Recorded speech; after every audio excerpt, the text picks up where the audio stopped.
Le karma. N'oubliez jamais le karma. Ce soir, le Real Madrid, ils ont tout fait pour s'aborder le match. Tout. Mettre la pression sur l'arbitre, jouer comme des malades, faire des fautes de zinzin. Ils ont tout donné sur le terrain parce qu'ils savent que dans le jeu, ils n'ont rien. Et devant tout le monde, lors d'une finale, lors d'un classico, ils ont réussi à voler le match et à perdre. Retenez bien le karma, les amis.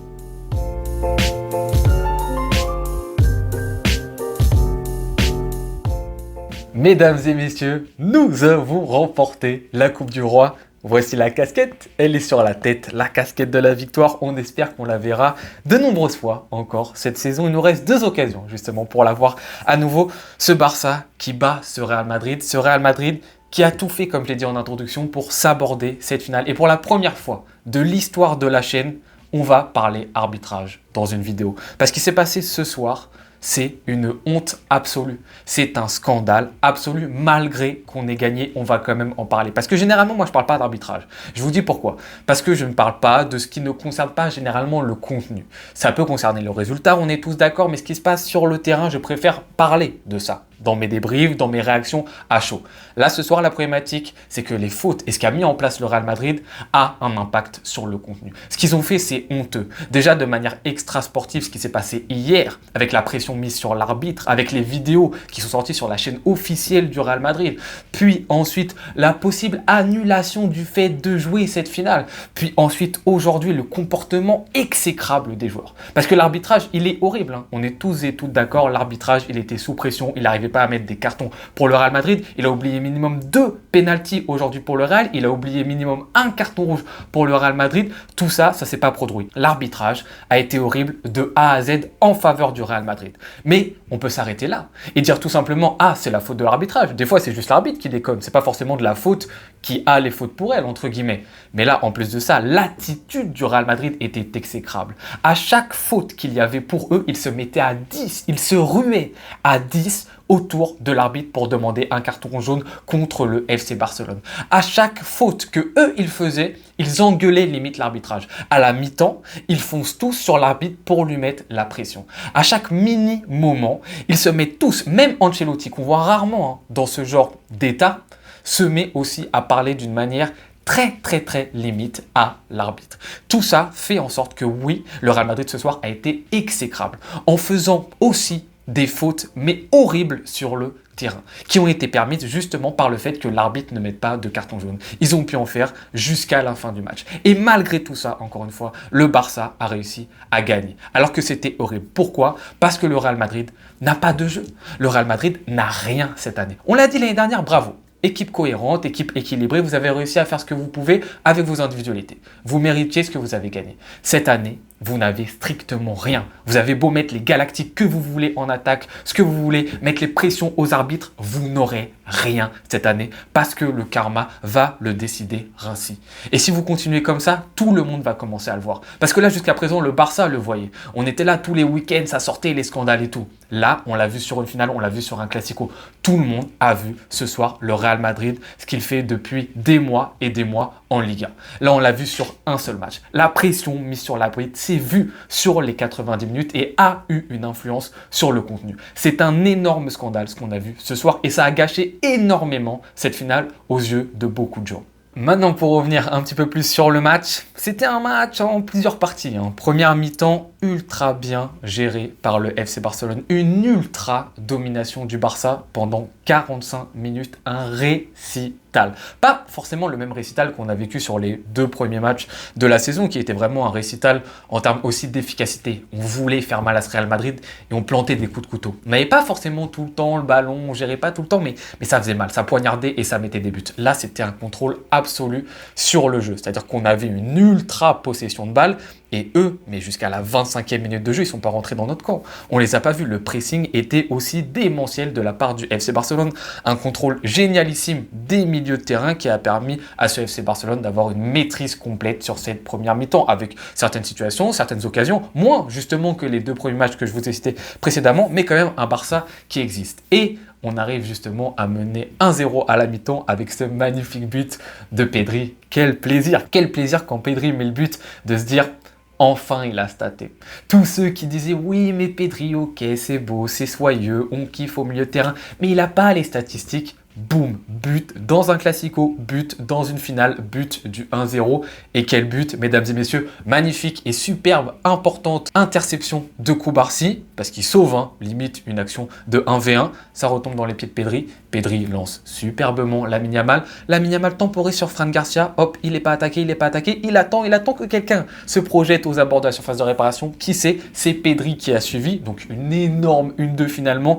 La conclusion pleine lucarne de Don Pedri. Messieurs, mesdames, c'est magnifique. Quelle joie j'ai eu quand il marque son but. Encore une fois, je me dis enfin il marque le but et les gens ils vont arrêter de lui demander de tout le temps stater. Parce qu'encore une fois, Pedri, il ne faut pas regarder que les stats, il faut regarder ce qu'il arrive à faire sur le terrain. Et le Barça mène donc 1-0 et finit cette première mi-temps avec énormément de contrôle. Mais on peut regretter une toute petite chose, c'est justement de ne pas avoir enfoncé le clou. Parce qu'on sait, et on le connaît, ce Real Madrid n'est jamais réellement mort si tu ne le tues pas. Et un but d'écart, tu l'as pas vraiment tué. Et justement, au retour des vestiaires, ils font rentrer Kylian Mbappé et ça change.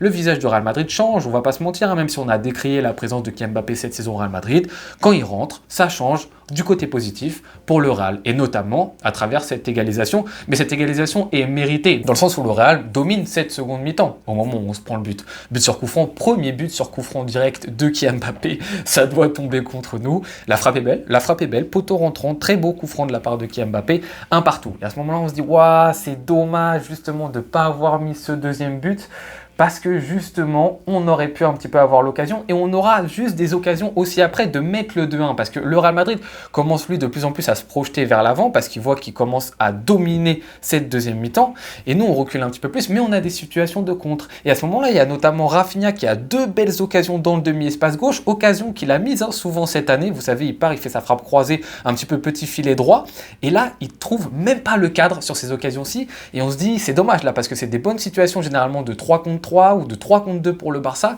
qui sont mal gérés où on aurait pu justement mettre ce coup de poignard qu'on avait mis dans les matchs précédents contre le Real Madrid. Et c'est pas fait et c'est finalement le Real Madrid qui va prendre l'avance sur un corner bizarre, situation assez étrange avec Koundé qui était au départ au marquage sur Tchouaméni qui le perd, Tchouaméni qui est un peu tout seul, qui passe une tête en plein centre des cages, Chesney est pris à contre-pied, bizarre 2-1 pour le Real Madrid et là tu te dis mais c'est pas vrai, les mecs en première mi-temps ils doivent se prendre un carton rouge, il y a 2 pénaltys pour nous, ils arrivent à gagner alors qu'on avait une surdomination en première mi-temps et je me dis mais c'est pas possible, ils vont le faire quoi. Ils vont réussir leur coup, d'avoir mis la pression, etc. Ils vont réussir leur coup. Mais après, on peut aussi s'en prendre à nous-mêmes justement de ne pas avoir tué cette rencontre. Ça par contre, on peut s'en vouloir qu'à nous-mêmes parce qu'on a eu les opportunités pour le faire. Et on arrive néanmoins à égaliser 2-2 à quelques minutes avant le match. Avant la fin du match, mesdames et messieurs, Ferran Torres, magnifique appel, superbement servi par notre cher Lamine Yamal. Lamine Yamal qui sur la deuxième mi-temps c'est un peu plus éteint, mais qui a une qualité technique suffisante pour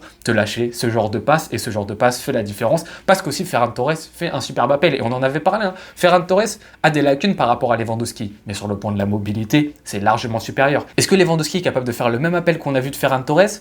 Je suis pas sûr. Donc typiquement, ce genre de verticalité, Ferran Torres, c'est un gros plus pour le FC Barcelone et ça nous permet de revenir à 2-2 dans un moment où tu te dis, bon, peut-être que le Barça quand même va être face à un mur et que le Real Madrid va réussir à défendre et il n'y aura pas d'égalisation.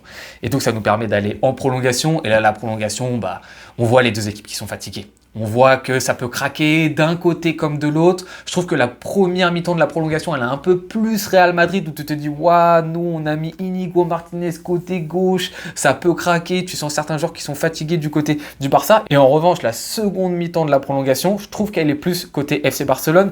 Et justement, à ce moment-là, au tout début, il y a encore Rudiger du côté du Real Madrid et on est là en mode, mais foncez sur Rudiger, il n'arrive plus du tout à marcher du côté du Real. Faut juste le prendre en 1v1 et on a plein de situations, pas mal d'occasions. Il y a des petits hors-jeu qui jouent à pas grand chose du côté du Barça et on arrive à mettre ce but à 5 minutes de la fin. Monsieur Jules Koundé, merci pour tout, on s'en rappellera à tout jamais de ce but de Jules qui récupère le ballon dans une zone axiale après une mauvaise passe de Modric et qui vient ensuite foudroyer Courtois, balle à ras de terre. Petit filet, mesdames et messieurs, Koundé. Alors que moi, je suis sûr, quand il reçoit le ballon, je vais vous le dire honnêtement, pour moi, il décale Lamine Yamal à droite. Au départ, quand il va prendre sa frappe, quand il prend son élan pour tirer, dans ma tête, je vais être 100% transparent avec vous. Je dis non, Koundé ne frappe pas. Donne à Lamine Yamal, il y a plus de sûreté. Et là, je vois la balle qui part tranquillement. Hop, je me dis c'est cadré, Courtois l'a pas, but. La explosion de joie, mesdames et messieurs, 3 buts à 2 pour le Barça. Et joie décuplé du fait de ce qui s'est passé sur le terrain, du fait du scandale en fait. Ce match aurait pu être, encore une fois, normal. Ce match aurait pu être une domination du Barça, vs un Real Madrid qui essaie de s'en sortir à travers le jeu et qui se dit, bon, certes, sur cette saison, je suis moins fort que ce FC Barcelone, je suis moins cohérent, j'ai pas réussi à trouver mon jeu, mais je vais essayer de m'en sortir avec le football. Pourquoi pas? On va tenter. Eh ben non, le Real Madrid, très régulièrement dans l'histoire, quand ils sont en difficulté dans le jeu face au FC Barcelone, qu'est-ce qu'ils font? Ils se mettent à être agressifs, à faire des fautes, à mettre la pression sur l'arbitrage. On l'a déjà vécu dans les années un peu chaudes, Barça-Real 2010, 2011, 2012, 2013, c'était très chaud, il y avait une surdomination du FC Barcelone. Qu'est-ce qui se passait? Le Real Madrid, il mettait des coups, les Pepe, les Khedira, les Ramos, ça envoyait sur les tibias de tous les joueurs du FC Barcelone. Et là, de plus en plus, c'est ce qu'on va voir. Pourquoi? Parce que le Real Madrid sait qu'ils sont inférieurs footballistiquement au FC Barcelone. Et leur seule réponse, c'est justement de jouer ce jeu-ci. Le jeu de mettre la pression sur l'arbitre et d'être violent sur le terrain. Alors que le Barça, nous, quand on est en galère face au Real Madrid, juste on est en galère, mais on essaye au moins de s'en sortir par le jeu. Le Real Madrid, ce qu'il a fait ce soir, et il l'a prouvé enfin au monde entier, c'est totalement scandaleux. Et j'espère que tout le monde va le retenir. Voilà, mesdames et messieurs, pour ce match riche. Excusez-moi d'avoir parlé d'arbitrage, voilà, c'était la première fois et j'espère dernière fois sur la chaîne que j'en parle parce que comme vous le voyez, ça prend du temps sur une vidéo dans laquelle j'aimerais parler de ce qui s'est passé dans le jeu parce qu'il y a eu des choses très intéressantes du côté du FC Barcelone. Mais là, ce soir, c'était trop. Là, ce soir, réellement, c'était trop et pour que je sois énervé, vous me connaissez, c'est très rare, il en fallait beaucoup. Là, limite, on a gagné un trophée, je suis encore énervé de ce qu'a fait le Real Madrid. C'est pour vous dire, hein, alors que je devrais célébrer totalement. Ils m'ont tellement tendu que je pense que je vais surtout célébrer demain plutôt. Mais voilà, désolé encore une fois d'avoir parlé d'arbitrage aussi longtemps, c'est relou pour vous comme pour moi, mais là ça devait sortir, je devais transmettre cette émotion, mais quand même, il faut rester voilà, quand même content de ce qu'on a fait, de ce deuxième titre de cette saison, hein, après la Supercoupe qu'on avait déjà gagné contre le Real Madrid, c'est la Copa, maintenant la Ligue des Champions contre l'Inter, ça va être très important, on a joué des prolongations, j'espère qu'on ne sera pas trop fatigué, et après de nouveau aussi le Real en championnat, où là il faudra les foudroyer, il faudra vraiment prendre la revanche sur ce qu'ils ont fait là, hein. Et là il faudra vraiment les détruire, les démolir. Voilà, il n'y a pas d'eux, ils survivent jusqu'à la je sais pas combien de minutes. Il faudra les exécuter sur place. Voilà, on est content quand même, il faut garder le positif, team positif, il faut garder le positif. Les amis, je vous remercie beaucoup d'avoir regardé cette vidéo jusqu'au bout. N'hésitez pas à la commenter, dire ce que vous avez pensé de cette rencontre-ci. Je me ferai un plaisir comme d'habitude de vous répondre en commentaire. Je vous souhaite très bonne journée ou bonne soirée en fonction de quand est-ce que vous regardez cette vidéo. À tout bientôt. Ciao.